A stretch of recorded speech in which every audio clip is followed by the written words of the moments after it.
Question number 15. An iron spherical ball has been melted and recast into smaller balls of equal size. तो फिर से हमने वही किया, एक बड़ी आयरन स्पेरिकल बॉल ली, उसको मेल्ट करके हमने बना दी छोटी छोटी कुछ balls. If the radius of each of the smaller ball is 1/4 of the radius of the original ball. अब हमें ये भी नहीं पता कि दोनों बॉल्स की जो रेडियस है वो कितनी है, सिर्फ इतना पता है कि जो छोटी बॉल की रेडियस है वो 1/4 है. तो एक काम करते हैं, हम थोड़ा सा ड्रॉ करते हैं. एक है बिग बॉल, ठीक है, इसकी रेडियस हमें नहीं पता, ये स्पेरिकल बॉल है. इस बॉल को हमने रिकास्ट करके छोटी बॉल्स बनाई हैं जिनकी रेडियस की जो लेंथ है वो हो जाएगी 1/4, यानी कि इसकी रेडियस कितनी हो जाएगी r/4. ये इसकी रेडियस हो गई और यहाँ पर हमारे पास इन बॉल्स की रेडियस हो गई.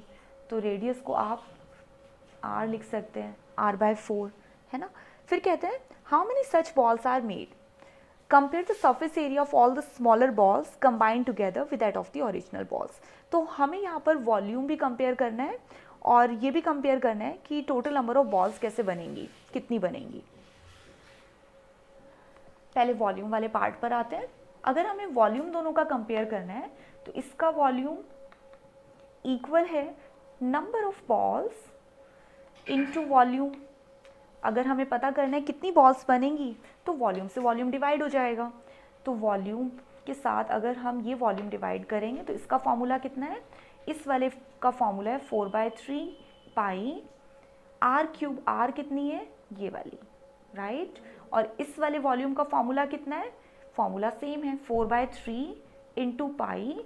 लेकिन यहाँ पर r कितनी है, यहाँ पर r की वैल्यू है r/4 का क्यूब. तो आ जाएगा नंबर ऑफ बॉल्स. अब इसे सॉल्व करते हैं, ये पूरी वैल्यू डिवाइड, ये सब डिवाइड.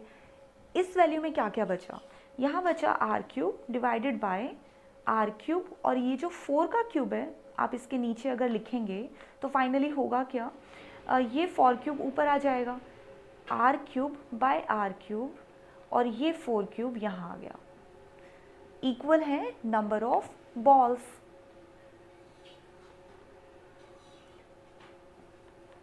इसका मतलब ये सब डिवाइड होने के बाद बॉल्स कितनी बचेगी, 64.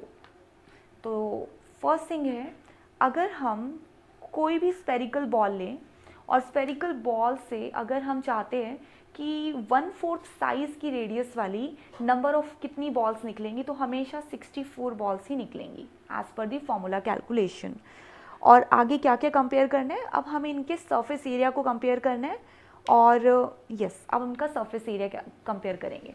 तो सरफेस एरिया को कंपेयर करने का मतलब है कि हम दोनों के सरफेस एरिया को रेशियो में लिखेंगे. कैसे,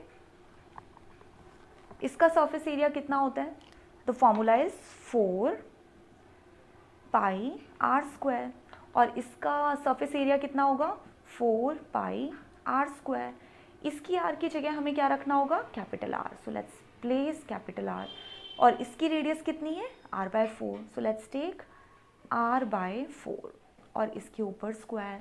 स्क्वायर लगाना हमें ध्यान रखना है कि 4 पर भी रहेगा, ठीक है. तो 4 पाई और 4 पाई यहाँ पर डिवाइड हो जाएगा. अब रेशियो देखते हैं, r² रेशियो, यहाँ पर r² तो आया, 4 का भी स्क्वायर हुआ तो ये बन गया 16. ये सब डिवाइड हो गए, ठीक है. 1/16 बचा. अब इसको कैसे सिंप्लीफाई करें, 16 यहाँ आ जाएगा, रेशियो 1. तो इसका मतलब ये हुआ कि ये जो बड़ी स्पेरिकल बॉल है इसका सरफेस एरिया इन छोटी स्पेरिकल बॉल के कंपैरिजन में 16 टाइम्स ज़्यादा है. So that is the answer. इस क्वेश्चन का एक और इम्पॉर्टेंट पार्ट है, जिस पार्ट के अकॉर्डिंग हमें इस क्वेश्चन में कहा जा रहा है compare the surface area of all the smaller balls. तो हमें सिर्फ एक बॉल का नहीं चाहिए, ये तो एक बॉल का कंपैरिजन था, हमें टोटल 64 बॉल्स का कंपेयर करना है. तो ये वाला जो एरिया है जो हमने एक बॉल का लिया था, इसकी बजाय हमें 64 बॉल्स का एरिया लेना होगा. सो ये 64 यहाँ भी रहेगा, ये 64 यहाँ भी रहेगा और जब हम डिवाइड करेंगे तो कुछ इस तरह से. तो फाइनली जो हमारे पास आंसर आएगा वो होगा 1/4. Let me just cross check the answer. Yes, so 1:4 कह सकते हैं. Surface area of all the small balls compare to the ratio of the big ball, या आप कह सकते हैं the whole spherical ball, the original one.